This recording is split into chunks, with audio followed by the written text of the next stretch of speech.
Shalom, damai sejahtera bagi umat Tuhan di mana saja Anda berada. Pada malam hari ini, mari kita sejenak menenangkan hati dan mengarahkan pikiran kepada Tuhan. Di tengah segala aktivitas sukacita maupun pergumulan yang telah kita lalui sepanjang hari ini, kita datang untuk mendengarkan firman-Nya dan merasakan penyertaan-Nya. Hanya melalui renungan malam ini, iman kita dikuatkan dan hati kita dipenuhi damai sejahtera dari Tuhan. Mari berdoa. Bapa kami yang di surga, kami mengucap syukur atas penyertaan-Mu sepanjang hari ini. Di malam ini kami datang ke hadapan-Mu dengan hati yang rindu mendengar suara-Mu. Bukalah hati dan pikiran kami, agar dapat menerima firman-Mu dengan baik. Dan biarlah Roh Kudus menuntun kami, memahami kehendak-Mu, dan menguatkan iman kami. Berkatilah waktu renungan ini, sehingga menjadi berkat bagi kami yang mendengarkan. Di dalam nama Tuhan Yesus Kristus kami berdoa. Amin. Judul renungan malam ini, doa dan gereja yang dihidupkan kembali. Ayat renungan diambil dari kitab Kisah Para Rasul pasal 4 ayat 31. Firman Tuhan berkata, "Dan ketika mereka sedang berdoa, goyanglah tempat mereka berkumpul itu, dan mereka semua penuh dengan Roh Kudus. Lalu mereka memberitakan firman Allah dengan berani." Suatu kebangunan kesalehan yang sejati di antara kita merupakan hal terbesar dan paling penting dari segala kebutuhan kita. Berusaha melakukan hal ini haruslah menjadi tugas kita yang utama. Harus ada upaya yang sungguh-sungguh untuk mendapatkan berkat Tuhan. Bukan karena Allah tidak rela mencurahkan berkat-Nya pada kita, melainkan karena kita belum siap menerimanya.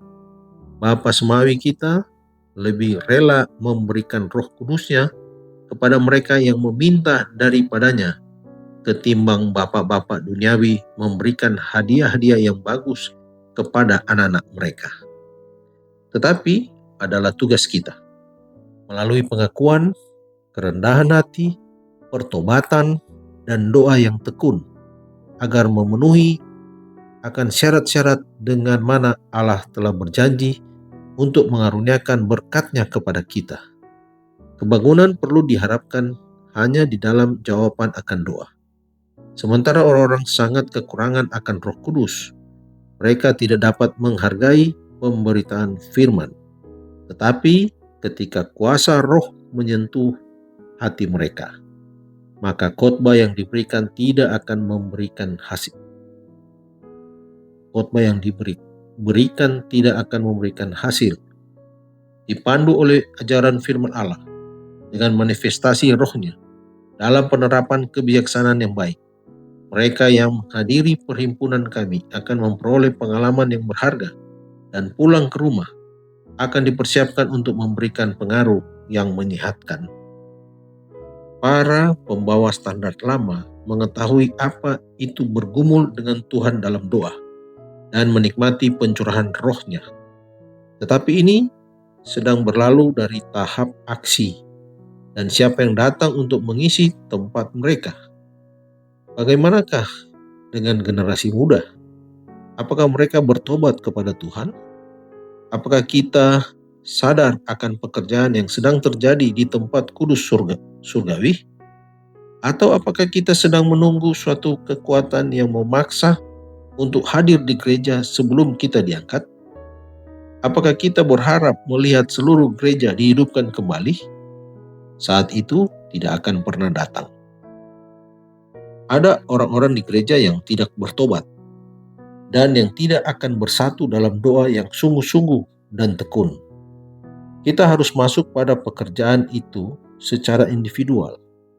Kita harus lebih banyak berdoa dan kurang berbicara. Kedurhakaan berlimpah, dan orang-orang harus diajarkan untuk tidak puas dengan bentuk kesalehan tanpa roh dan kekuatan. Jikalau kita bermaksud untuk menyelidiki hati kita sendiri, menyingkirkan dosa-dosa kita, dan mengoreksi kecenderungan-kecenderungan kita yang jahat, jiwa kita tidak akan terangkat kepada kesia-siaan. Kita tidak akan mengandalkan diri sendiri, sambil memiliki perasaan mantap bahwa kecukupan kita berasal dari Allah. Penipu besar itu telah menyediakan tipu muslihatnya untuk setiap jiwa yang tidak ditopang menghadapi pencobaan dan dikawal oleh doa yang tetap serta iman yang hidup. Dikutip dari buku Selected Messages, buku 1 halaman 121 sampai 123. Mari berdoa. Bapa yang di surga, kami bersyukur atas firman-Mu yang telah kami baca dan renungkan malam ini tentang doa dan gereja yang dihidupkan kembali. Tolong kami agar tetap setia berdoa, hidup dalam persekutuan yang erat dengan Tuhan, dan menjadi alat yang Engkau pakai untuk membawa pembaruan bagi gereja-Mu. Kami menyerahkan waktu istirahat malam kami ke dalam tangan-Mu. Berikanlah tubuh yang segar, hati yang tenang, dan tidur yang nyenyak di bawah perlindungan-Mu. Kami juga menyerahkan segala rencana dan pekerjaan kami untuk hari esok. Pimpin setiap langkah kami. Berikan hikmat, kekuatan, dan keberhasilan sesuai dengan kehendak-Mu Tuhan. Terima kasih atas kasih dan penyertaan-Mu yang tidak pernah berakhir. Di dalam nama Tuhan Yesus Kristus kami sudah berdoa dan bersyukur. Amin. Selamat malam, selamat beristirahat. Tuhan Yesus memberkati.